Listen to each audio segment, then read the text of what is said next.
From Fox 8 Sports, this is the Overtime Podcast. From the Gulf Coast studios in New Orleans, this is the Fox 8 Overtime Podcast. I'm your host, Sean Fazende, riding shotgun as he does each and every podcast. Is Andre Johnson Jr. Not forget the Jr. is very important. Remember the JR at the end of the name. Before we get into today's content, be sure to like, to share, to rate, to review. If you are watching us on YouTube, please do us a favor. Hit that subscribe button. Get the bell notification for when we drop that fire content. Also, hello, Gulf Coast Sports and Entertainment Network. We're here. We know that you're here. Glad you have found us here on this wonderful network known as the Gulf Coast Sports and Entertainment Network. If you really think about it, it's a lot of programming on this network, a lot of local programming, national games, local games, pre-game shows, post-game shows. So tell your friends, the Gulf Coast Sports and Entertainment Network is here for all of you. All right, Andre, Friday, as we cruise into the weekend on this Friday, no Saints this weekend. Saints are on a bye. We know LSU and Tulane both play, not each other, but they do play. Big prep weekend. Playoffs start. Got a lot of first-round byes this week, but the playoffs still start. But nonetheless, this is here. This is Friday. We're here to talk. And on this podcast, we talk Saints. So we have a good topic to talk about today. But first things first, how you feeling? I'm feeling good. You know, it's Friday, end of the week, a relatively easy week, all things considered, considered to what we normally do during a Saints game week. You know, you mentioned LSU and Tulane playing this weekend, high school playoffs tonight. Shout out my Thomas Jefferson Jaguars, my alma mater. Hey-o. But we're talking about the Saints. And right now, it's awards season on the Fox 8 Overtime Podcast because we are handing out Midseason Awards, Offensive MVP, Defensive MVP, Offensive Rookie of the Year, Defensive Rookie of the Year, biggest surprise and biggest disappointment. We getting all into it. It's not exactly midseason. It's basically Saints at the bye. We're a little past midseason, but with 17 games, we'd have to do it at the halftime of the Tampa Bay game or something, or of the Rams game, one of the two. But that's neither here nor there. All right, so that's what we're going to do. We felt like this was a good topic going into the bye weekend. Enjoy the NFL games. Enjoy the college football games this weekend. I know the Saints are getting some rest and relaxation. They'll come back next week against the Atlanta Falcons. Kellen Moore gets his first taste of this rivalry. So to get you into that, ready into this weekend and on the back end, that's what we're going to do. We're going to hand out some awards. Where are we going first? You know, we're going to build anticipation to the big one. So we'll start with a relatively big one. Let's start on the defensive side with defensive MVP. All right. Who you got? Yeah, my defensive MVP is a player that's quietly having a fantastic season. I don't know if anyone's noticed because they're 2-8, but it's Demario Davis, linebacker, 35 years old, 36 years old. I think he's 36. I think he's 36. He's like a couple months younger than Kellen Moore. Third in the NFL in tackles right now. Third in the NFL in tackles. And if you watched him last week against Carolina, man, he was playing with an extra gear. And the fact that he's 36 can still tap into that extra gear week in and week out. This is not one of those he can only touch greatness once every 6 weeks. He does it week in and week out. I think is remarkable at his age. He has not lost a step. Other players around his age, which the Saints have a few, have lost a few steps. He has not. And I think more than anything else, I've mentioned this a couple times throughout the year, how the losses have piled up, and let's be honest, a couple of those losses were not competitive. But despite that, I've been in locker rooms, in particular Saints locker rooms, since 2008. So it's been a long time since I've been covering this team. Yeah. And I know when the morale is bad, and I've seen, look, 2023, when they were winning games, the morale was bad. I mean, you can feel it. You can cut the tension with a knife. I have not felt the tension. In fact, I felt a looseness, a togetherness, frankly, a family-like atmosphere, friendly-like atmosphere that at times I have been somewhat critical of because sometimes it almost feels like, do you realize the games count now? But as it adds up, and here we are 2-8, and here we are this far into the season, and you haven't had like the breakdowns in the locker room, the calling out teammates, all that stuff that happens with unsuccessful seasons. You talk to the players about it.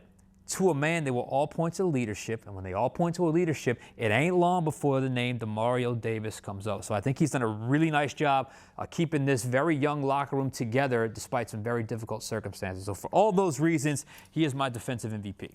Not only is he also my defensive MVP, I think he's the only valid and logical choice on this team for defensive MVP The only other direction I could have thought to go was maybe Chase Young, because That's who has my honorable mention. When Chase Young came back, that pass rush took a step forward, and I questioned when the Saints extended him for the deal that they did. But right now, he's looking like he's worth every dollar.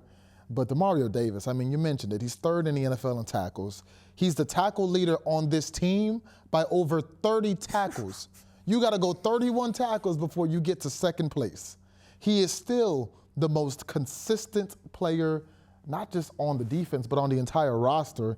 And most importantly, MVP stands for most valuable player. When you talk about the value that a guy brings, I think about, are they replaceable? Demario Davis is the most irreplaceable part on that defense. I think if you take Chase Young out, you still got Carl Granderson and Cam. You saw Carl and Cam working, early in the season. You take Brian Brzee out, you brought a lot of interior defensive players. We saw what happened when you took Julian Blackmon out, a rookie steps up. One of the corners go out, you bring in Quincy Riley.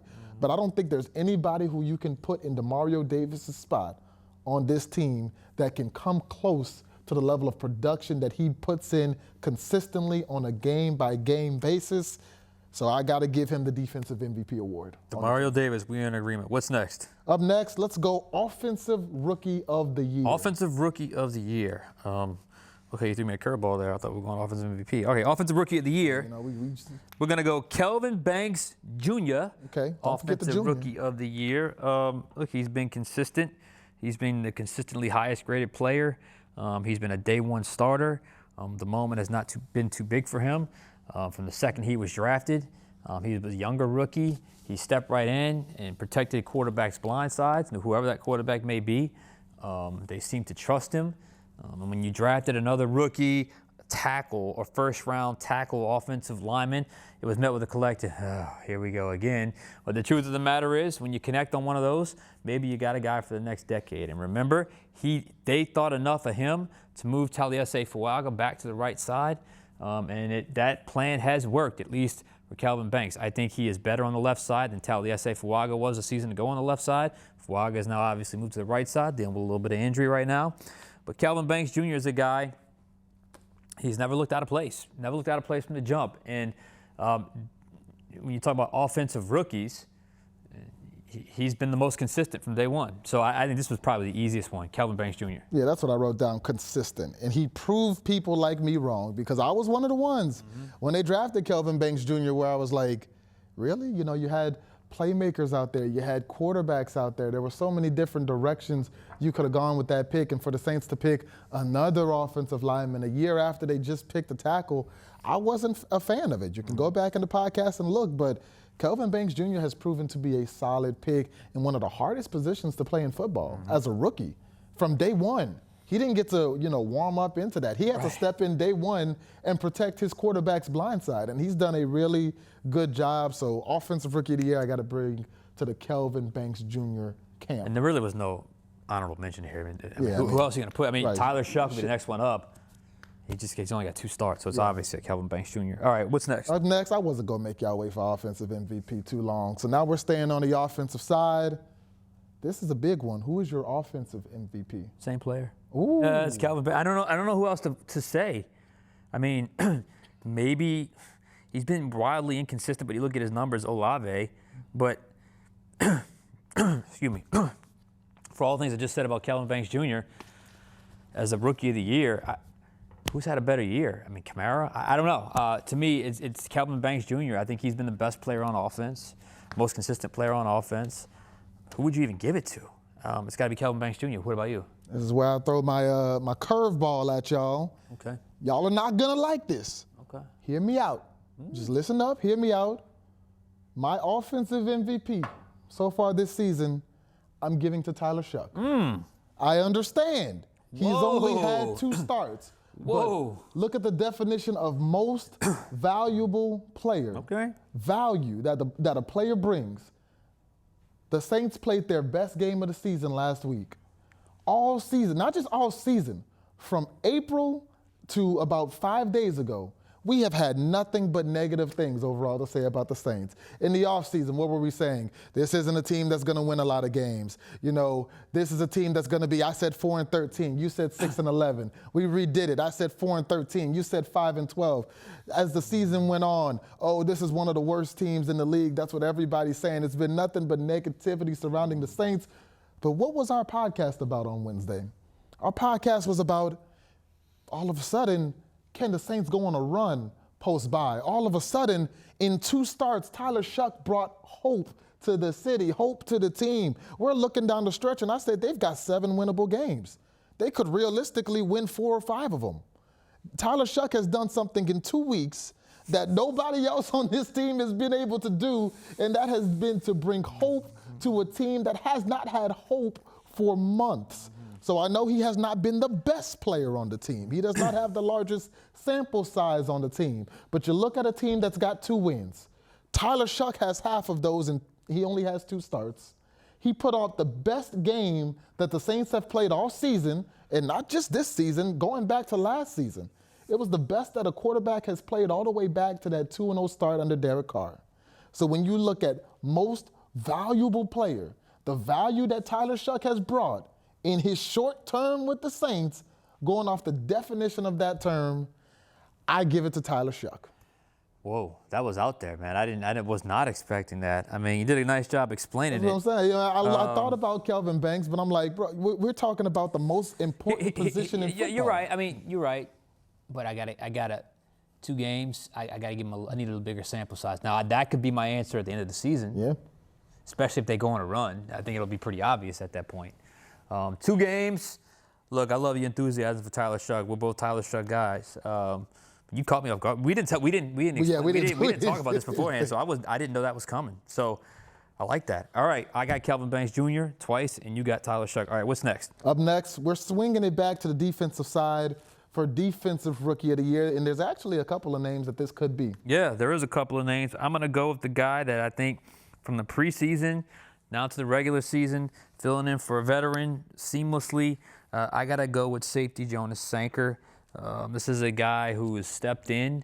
You talk about the moment not being too big. We talked about in the last pod how this rookie class, it's been sort of the underlying sliver of hope, positivity in a season that's not gone according to plan at 2-8, was that these rookies are getting valuable experience, and these rookies don't look like a fish out of water. They look like they belong, and no one illustrates that more than Kelvin Banks on offense and Jonas Sanker on defense. 1 interception, 4 PBUs, was the first player this season to pick off Josh Allen.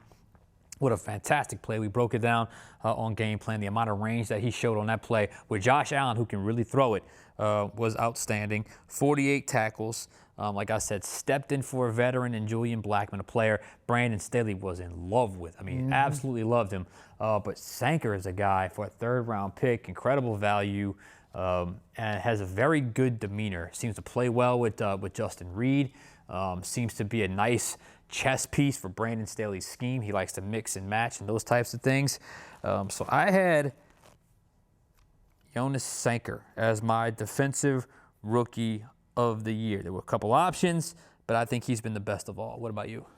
I also went with Jonas Sanker. It was really between him and Quincy Riley, but Jonas Sanker to me has kind of had a bigger impact. He's 5th on the team in tackles. He took over a game on the defensive side of the ball. That game in Buffalo, a game where the Saints were expected to get blown out of the water, it wasn't even supposed to be competitive, he picks off the reigning MVP. He has 2 big pass breakups in that game, and he had to step in for, like you mentioned, a player like Julian Blackman, who was really expected to do a lot in that secondary, and he had a really good training camp, a really good preseason. We were excited to see Julian Blackman, and all of a sudden Julian Blackman gets injured. And you've got a couple options. You've got, Jordan Howdy and Jonas Sanker, but Jonas Sanker stepped up and said, hey, this is my job, and he hasn't looked back since. And I think he's done a phenomenal job. So in a pretty good rookie class so far, I've got to give Jonas Sanker the Offensive Rookie of the Year. You have Sanker, you have Quincy Riley, who's basically become a starter. Stutzman's in the rotation. Broughton obviously got hurt. Fadil Diggs is a guy that's got to get on the field at some point, a 7th-round pick. But I think the guys that have gotten on the field have shown that, like I said, the lights aren't too bright, and they are not afraid to stick their head in and make plays. So I think that's certainly a good development from this season. So you and I are both in agreement. Jonas Sanker, Defensive Rookie of the Year. What's next? Up next is, this personally was my hardest one to make a selection for, and that's biggest surprise of the season. Okay, I know that we've kind of been pinpointing players, but I'm gonna kind of group this into an idea. I guess it's a person. It's Kellen Moore's offense for me. I thought it would be a little further along. I thought there'd be a little bit of a little bit more of an identity by now. I do think that gets a little better as the season goes on because of the move to Shuck. You can just see when he calls plays with Shuck versus when he was calling plays for Rattler. He's a little more comfortable in what he wants to attack, and he trusts Shuck to attack those areas, which can be high-risk areas, to do that with a level of precision and accuracy that I think he likes. And that kind of groups into the surprise that Kellen Moore waited as long as he did to go to Tyler Shuck, which all kind of wraps into the offensive output, because it just felt like there were many opportunities, even when quote-unquote Rattler was not losing the game. They're not the reason they were losing games. The offense just never found its footing, never really caught a rhythm. It just felt like it was a lot of 13, 14, 15 play drives that would end in a field goal. And in saying that, even with Shuck, they got to score more points. I think that's fair to expect. But it just never felt like you got a feeling, is this really what the Kellen Moore offense wants to be? A bunch of very short passes, a bunch of not make mistake type ball, a bunch of 14, 15 play drives that bog down in the red zone with no real clear identity with the run game. So it felt like to me, Kellen Moore's delay in turning to Tyler Shuck based off the offensive output, really, I mean, he waited until Spencer Rattler gave the job back, as opposed to just saying, look, I'm gonna roll with Tyler Shuck because I think he just has a higher ceiling. And I think in 2 games, you can certainly see that. So that would be my biggest surprise, was just the way Kellen Moore's offense has kind of limped along up until the last couple of weeks, and then the way he treated the quarterback position. I'm kind of in the same vein as you. I also, biggest surprise, I almost wrote down Kendre Miller in the way that he was playing early in the season and really finally making it a legitimate 1-2 punch with Alvin Kamara, but he got hurt. I thought about, biggest surprise being Blake Grupe and the way that he struggled this season. I thought about Jonas Sanker, but we already gave him Defensive Rookie of the Year. But at the end of it, I put what really was the biggest surprise to me, and that was Kellen Moore starting Spencer Rattler over Tyler Shuck. Yeah. Because when the draft happened in April, the Saints picked their highest, drafted quarterback since Archie Manning. It's been decades, Tyler Shuck's the new guy in town. Tyler Shuck comes out, and we both said at the beginning of OTAs, with Tyler Shuck being Kellen Moore's guy, if Tyler Shuck and Spencer Rattler was close in the offseason between OTAs and minicamp and training camp, the job would go to Tyler Shuck. You were at pretty much every practice. We were at every preseason game. You saw a majority of the offseason. And from all of that, we know it was close. You know it was close. Kellen Moore knows it was close, because when everybody else in the NFL was making their quarterback decisions in week 1, week 2 of the preseason, Kellen Moore waited until a few days before the regular season opener. Very last. The team 32 out of 32 to make a choice on their starting quarterback because it was that close throughout the training camp, the preseason, the mini camp. And despite all of that, Kellen Moore didn't go with his guy, the one he drafted, the highest drafted Saints quarterback in decades, in Tyler Shuck. He went with Spencer Rattler, a player who had his struggles during his rookie year, didn't win a game his rookie year. And we can get into the Spencer Rattler talk all day, but my biggest surprise was the fact that after everything we saw at practice, minicamp, training camp, preseason, how close they were, how you can tell. What I'm seeing now isn't a huge surprise, because you could tell watching then that Tyler Shuck had a higher ceiling and had more upside and more big playability and was more willing to take those shots than Spencer Rattler. And despite all of that, Kellen Moore started Spencer Rattler, and I mean, we had to go through 8 weeks to talking about, it's not his fault, he's not the problem, he's not winning games, he's not losing games, owing this, owing that. So that was my biggest surprise, is that it took us 2 months to get to the Tyler Shuck era. I'm right there with you. And I just think, I can understand the rationale of, okay, not right away. Even though I felt like if you really watch Shuck, he got better over time throughout training camp. After that first 8 or 9 practices or so, I felt like he really gained ground. But in saying that, you didn't have to wait all the way to week 9. I mean, you didn't. I mean, you had plenty of opportunities before week 9 to do it, and he didn't do it. And we'll see, because I think at the end of the year, we'll look back and say, maybe that cost him a win or 2 down the stretch. Maybe more. All right, what's next? Up next is another one that was difficult, but because there's a lot of options, and that's biggest disappointment. And when you are a 2-8 team, you're not 2-8 by accident. There are a lot of people who are underperforming what you expected them to do. So who is your biggest disappointment? I have a tie. It's 2. You probably have these 2 as well. I don't know. We'll see. Disappointment number 1 is Blake Grupe. Blake Grupe was awesome during training camp. Awesome during preseason. I mean, he had so much swagger. He had so much confidence. And it was one of those where we knew the Saints were going to kick a lot of field goals, and with Blake Grupe, he's going to add points that way.